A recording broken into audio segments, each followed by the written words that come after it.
Differentiation of exponential functions. So we have two formulas. Derivative of a to the u with respect to x is equal to a to the u times ln a times derivative of u with respect to x. So u here is a function of x and a is non-negative. A cannot be 0 and negative because ln of 0 and ln of negative number, so that is undefined. So if you type that on your calculator, the answer will be error, math error.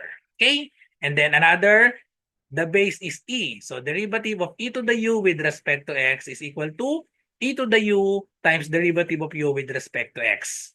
So because if we have ln of e, if we replace a with e, the answer to ln e is equal to 1. So that's why if the base is e, we only have e to the u times derivative of u with respect to x. Okay, so we have 8 examples.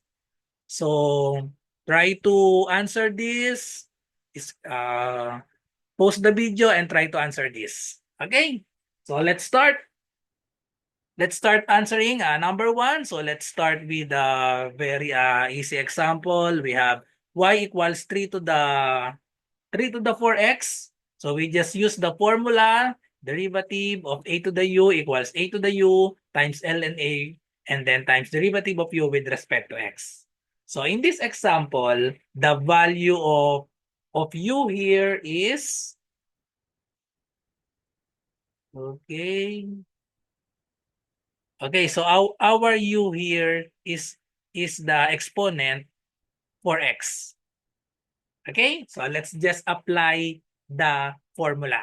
So if we apply the formula, we have the differentiate. So we have y. So we just write y prime equals a to the u. So we have 3 to the 4x. So that is a to the u. So we have 3 to the 4x. And then ln of a is the base. That is 3. So we have ln of 3 and then times derivative of u with respect to x. So our u is the exponent for x. So we have derivative of 4x with respect to x. So therefore, the answer is y prime equals 3 to the 4x ln 3 and then times derivative of 4x, that's equal to 4. Okay? So let us simplify. We just put the 4 before the ln. Okay, so we have y prime is equal to 3 to the 4x times 4 ln of 3. And then we can still simplify this. We can use the property of logarithm. We have property ln. So if we have ln a to the n, that is equal to, or if we have n ln of a, that's the same with ln of a to the n. So if we have constant here, we can put that in the exponent of this a. So therefore, if we apply that, we can put 4 in the exponent of 3. So therefore, we have y prime is equal to 3 to the 4x times ln of 3. Put this constant to the exponent 3 to the 4th. So the final answer is y prime is equal to 3 to the 4x times ln of 3 to the 4th. That is equal to 3 times 3 times 3 times 3, and that is equal to 81. So this is the final answer, 3 to the 4x times ln of 81. Okay, so next number 2. So we have y is equal to 4 to the x times ln of 4x. So for this example, we have two functions, 4 to the x and ln 4x. So we will use the product rule. So derivative of ub with respect to x, that is equal to ub prime plus v u prime. Okay, so our u is so this will be our u, the 4x, 4 to the x, and then the v is the ln 4x. Okay? So therefore, we have get the derivative y prime is equal to 4 to the x. And then we have derivative of ln for x with respect to x plus the v, we have ln of 4x times the derivative of the u, and that is 4 to the x with respect to x. Okay, so let's use the formula. So the formula for this part, or for this 4 to the x, so we have derivative of a to the u with respect to x is a to the u ln a times derivative of u with respect to x. And then for this part, ln for x, we use the formula derivative of ln u with respect to x is 1 over u times derivative of u with respect to x. So let's apply the formula. We have y prime is equal to 4 to the x.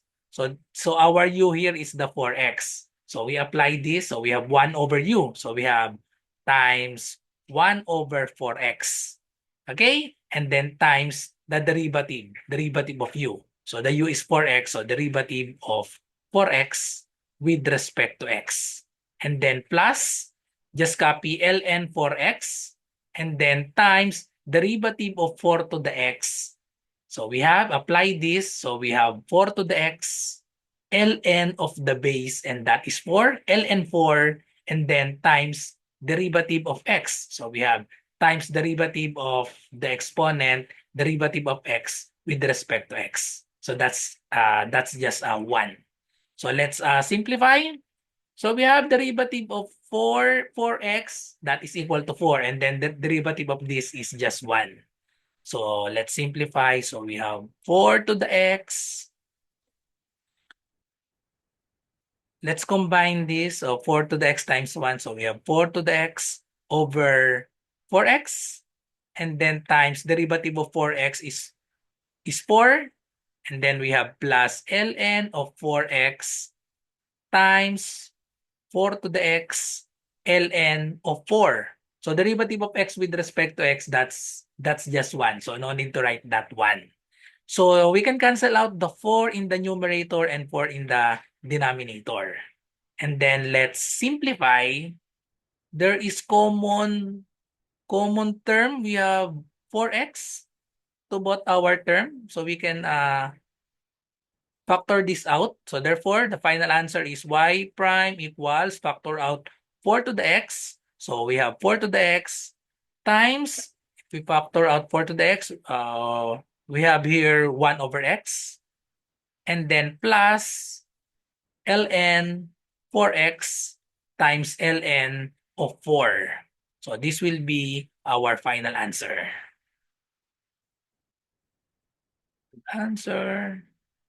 Okay, so next, number 3. Y equals e to the x times e to the ln x. So before we get the derivative of this, let us apply property for this part. We have e to the x times e to the ln x. We have property for this. So we have e to the ln x, that is simply equal to x, because exponential and natural logarithm, they are inverse operation. So this will cancel out the e and the ln. So that's simply equal to x. So same with this, if we have ln of e to the x, that is equal to x. Okay? So therefore, we now have y is equal to e to the x, and then this part, e to the ln x, is simply times x. Okay? So now we can use the product rule. So we use the product rule. Derivative of uv with respect to x is uv prime plus vu prime. So let's get the derivative of this. Y prime, so that is equal to e to the x, derivative of x. So times derivative of this, derivative of x with respect to x, plus the x times derivative of, this is the u, and this the v. So derivative of e to the x with respect to x. So the formula for derivative of e to the x is, yan, e to the u, that is equal to e to the u times derivative of u with respect to x. So differentiate, we have y prime equals e to the x, derivative of x with respect to x, that is 1, plus x, and then derivative of e to the x is simply e to the x. Okay, and because derivative of u with respect to x, that's simply 1, derivative of x with respect to x. So now we can factor out the common e to the x. So final answer, y prime is equal to e to the x times factor out the e to the x. So we have 1 plus x. So this is the final answer. Next, number 4. So we have y equals ln of e to the x times x squared. So before we answer this, we will use another property. So logarithm of a product of e to the x times x squared. So we have formula for that. We have property ln of ab that is equal to ln a plus ln b. Okay, so let's apply that. So apply first before we differentiate. So we have ln of e to the x plus, so if we have product, so that is equal to the logarithm or sum of the logarithm. Okay? So plus ln of x squared. Okay, and then we have property for this, ln of e to the x. So we can cancel out the ln and the e. So this is simply equal to x. Okay? So apply this property. So we have y is equal to, this simply equal to x plus ln of x squared. And then we have property for this. If we have ln x squared, so we can put the exponent on this side. Okay? So just multiply the exponent to the ln x. Okay? So we have 2 ln of x. And then we can now differentiate. So we use this formula. Okay, so derivative of x, so we have y prime equals derivative of x, that is 1, plus, just copy this constant, 2, derivative of ln x is 1 over u times derivative of u with respect to x. So our u here is x, so we have times 1 over x, and then derivative of x with respect to x, that is simply 1. So let's simplify. Y prime is equal to 1 plus 2 times 1 times 1, we have 2 over x.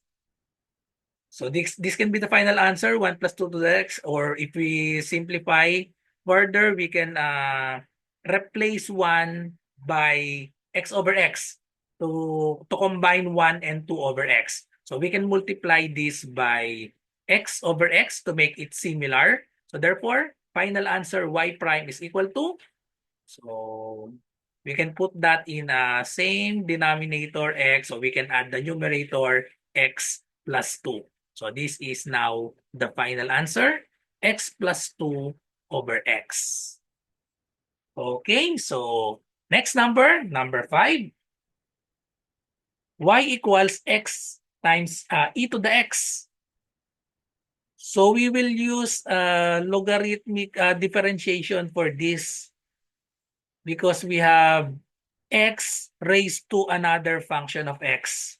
So we can take the ln of both side first. Okay? So get the ln of both side, the natural logarithm. Ln y is equal to ln x to the e to the x. Okay? And then we can apply this property, ln a to the n equals n ln a. So if we have exponent, so we just put the exponent beside the ln. So let's do that. So we have ln y is equal to, so put the exponent, bring the exponent down. So we have e to the x times ln x. So now we can differentiate both sides. So this now, we can now use the product rule. So this will be our u, and then this will be our v. So we apply the product rule. We have derivative of ub equals ub prime plus vu prime.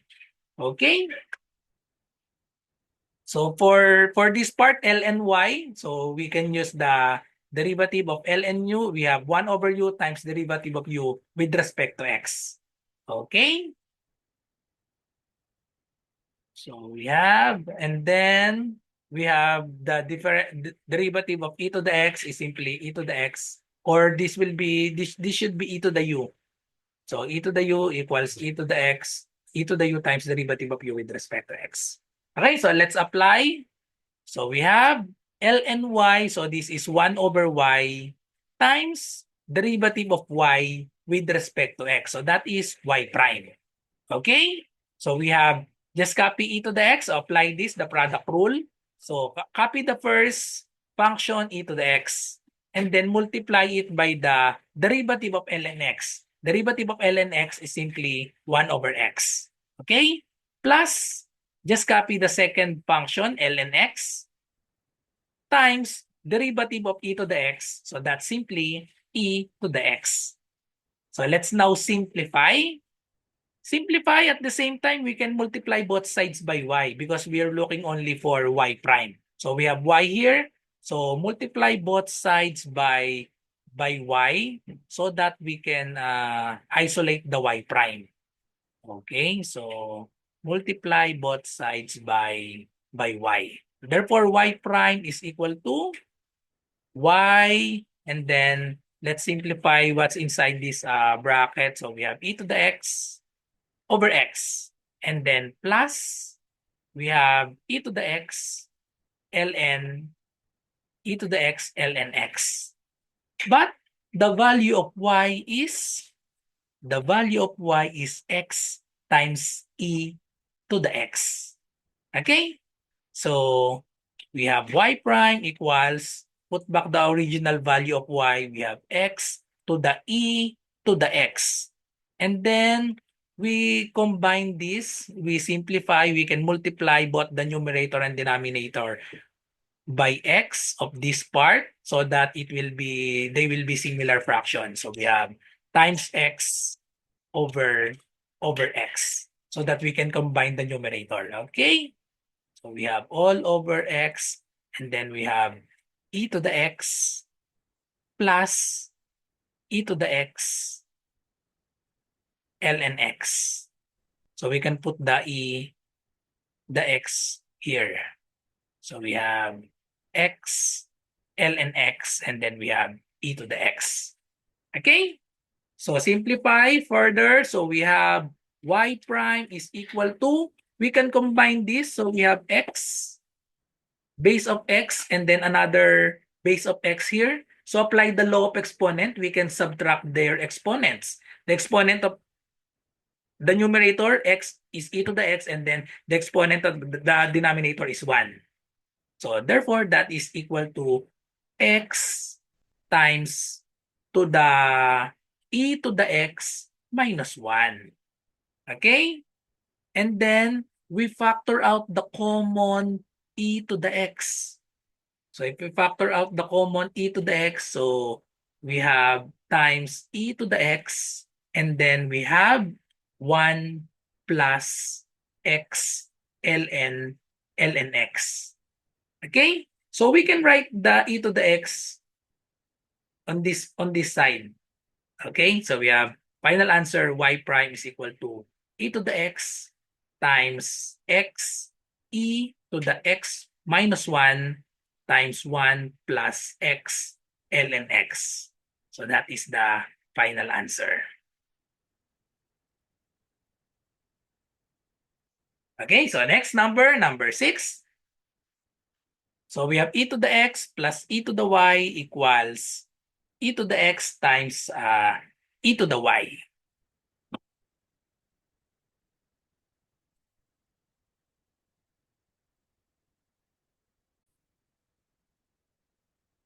Okay, so to answer this, we can we take the logarithm of both sides first so that we can simplify. Okay? So take the logarithm of natural logarithm of both sides. So we have ln of e to the x plus e to the y equals ln of e to the x times e to the y, so that we can apply property on the right side. Okay, so we have natural logarithm of product. So we can apply this. Ln of a times b equals ln a plus ln b. Okay, so just copy the left side. Ln e to the x plus e to the y equals, apply this. So we have ln e to the x plus ln e to the y. And then we have property for this ln of e. So we can cancel out because that's inverse operation. So what's left on the right side is x plus y. Okay? So we have ln of e to the x plus e to the y equals, we can cancel this out, ln and e, so we have x plus y. So now, we can differentiate both sides. So for the left side, we can use the derivative of ln u, that is 1 over u times derivative of u with respect to x. Okay? So, differentiate both sides with respect to x. So we have 1 over, this will be our u, the e to the x plus e to the y. And then we have times derivative of u with respect to x. So we need to differentiate this. So we have e to the x plus e to the y with respect to x equals the derivative of x, that is 1, plus the derivative of y, that is y prime. Okay, so let's simplify. So the derivative of e to the x, that is e to the x, plus the derivative of e to the y, that is e to the y, followed by y prime because the variable is y. So followed by y prime. Over, so we have e to the x plus e to the y equals 1 plus y prime. So we need to isolate the y prime. So next step is multiply both sides by the denominator. Okay? So let's multiply both sides by the denominator. So we have e to the x, so multiply by e to the x plus e to the y. Okay? So that we can cancel this. So multiply by e to the x plus e to the y. Okay? So we have, just copy this, e to the x plus e to the y prime equals, let's distribute e to the x plus e to the y. Let's distribute the 1. Distribute 1 to e to the x plus e to the y. So we have e to the x plus e to the y. And then now distribute the y prime. So we have plus e to the x y prime. And then we have plus e to the y prime. Okay, so simplify. We both have e to the x to the left side and right side. So we can subtract both. So if we subtract e to the x to both sides of the equation, so this will cancel out. Okay? Also, we have common term e to the y prime on the left and then e to the y prime on the right side. So subtract e to the y prime on both sides. So this will also cancel out. So nothing left on the left side. So that is 0 equals e to the y and then plus e to the x y prime.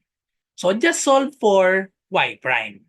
So put e to the y to both sides or to the other side. So by subtracting e to the y to both sides, so we have negative e to the y equals e to the x times y prime. Isolate y prime, so divide both sides by e to the x. So therefore, what's left to the right side is only y prime. So therefore, we have y prime is equal to, we can apply the law of exponent. We have quotient law, we have same base of e. So we can subtract the exponent. Okay, so we have negative here, so we have negative e, subtract the exponent, so we have y minus x, and this is the final answer, negative e to the y minus x. Okay, so next, number 7. Number 7, so we have e to the ln 4x plus e to the ln 4y equals 1. So before we differentiate this, we can simplify e to the ln 4x. So we have e raised to ln. So they are, again, E and ln are inverse operation. So this will cancel out. Okay? So we can apply this e to the ln x, that is simply equal to x. So e and ln will cancel out. So what's left is this x. So let's apply that. So cancel this e and the ln. So we only have 4x plus another e to the ln. So cancel the e and ln. So we have 4y equals 1. So we can now so it's now easy. Just differentiate both sides with respect to x. So derivative of 4x with respect to x is 4 plus derivative of 4y with respect to x is another 4. But we have y here, so it's always, if we differentiate y, it's always followed by y prime. Equals, differentiate 0 with respect to 1 with respect to x, so that is 0. And then solving for y prime, we have subtract 4 to both sides. Okay, so we have 4y prime is equal to 0 minus 4. We have negative 4. Divide both sides by 4. So therefore, the value of y prime is equal to negative 4 over 4. That is equal to negative 1. Okay, so last number, number 8. X to the y plus 2 to the y equals 8. Okay, so just differentiate each term with respect to x. So let's isolate the solution for this one. Okay? X to the y. So because we will use logarithmic differentiation for this part because it's x raised to another function. Okay, so let's use logarithmic differentiation for this part. So we let v equals x to the y. Okay? And then take the logarithm, natural logarithm of both sides. So we have ln v is equal to ln of x to the y. Apply the property of logarithm. If you have exponent, we can put the exponent down. Okay? So we have ln v that is equal to y ln of x. And then get the derivative of both sides with respect to x. So we have 1 over ln v. So we have 1 over v times derivative of v. So just put v prime. Okay? That is derivative of v with respect to x equals, apply the product rule for this part. So we have y. So this will be the u and this will be the v. So we have y and then derivative of ln x. Okay? So derivative of ln x with respect to x. And then plus the ln x and then derivative of y with respect to x. So that is y prime. Okay? So we have v prime over v is equal to, so let's differentiate this. We have y times derivative of ln x. We have 1 over x. Okay? Plus ln x. And then we have derivative of y with respect to x. That is y prime. So times y prime. So let's solve for v prime. So let's multiply both sides by v. Okay? So multiply both sides by v so that we can isolate the v prime. Okay? So we have v prime. So that's v prime. That is the derivative of x to the y. Okay? So we have multiply both sides by v. Cancel this out. The value of v is x to the y. Okay? So we have x to the y. And then let's simplify this, y times 1 over x. So we have y over x plus, let's put y prime before ln x. Okay. And then, so this is now the derivative of x to the y. So now let's differentiate this 2 to the y.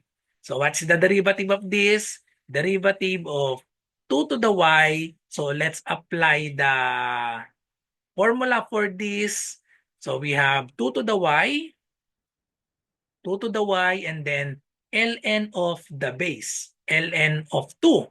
And then derivative of our exponent y, so that is derivative of y, that is times y prime. Okay? And then derivative of 8, that is 0. Okay? So let's put all the derivative together. So we have x to the y, just copy this. So we have x to the y, and then we have y over x plus y prime ln x. Okay? So this is the derivative of this part, and then we add the derivative of this 2 to the y. So that is this term. So we have 2 to the y ln of 2, and then times y prime equals, the right side will be derivative of 8, that is 0. So let's now solve for y prime. Okay, so solving for y prime, let's distribute this. Distribute. So we have x to the y times y. So we have y times x to the y, and then over x plus, so we have x to the y, and then we have y prime ln x plus this part we have y prime, and then we have 2 to the y ln 2 equals 0. So to isolate the y prime, we put this, the term without y prime, put this to the other side. Okay? And then we factor out the common to these two terms. Factor out the common y prime. Okay? So we have y prime times, factor out y prime. So we have x to the y ln x, and then plus 2 to the y ln 2 equals, so this part will become negative. Okay? Put to the other side. So we have negative y x to the y over x. But we can simplify this, y times x to the y over x. So we can simplify this part. X to the y over x, apply the quotient law because we have same base of x. So let's simplify this. This can be written as x, same base of x. So subtract the exponent. We have invisible exponent of 1 in the denominator. So that is x to the y minus 1. So last step, we can now isolate y by dividing both sides of the equation by this term. X to the y ln x plus 2 to the y ln 2. So the final answer is now y prime equals negative, just copy this, y x to the y minus 1 over all of this term. So we have x to the y ln x plus 2 to the y ln 2. So this is the final answer. That's all. So thank you for watching. I hope you learned something from this video, and don't forget to follow and subscribe. Bye-bye.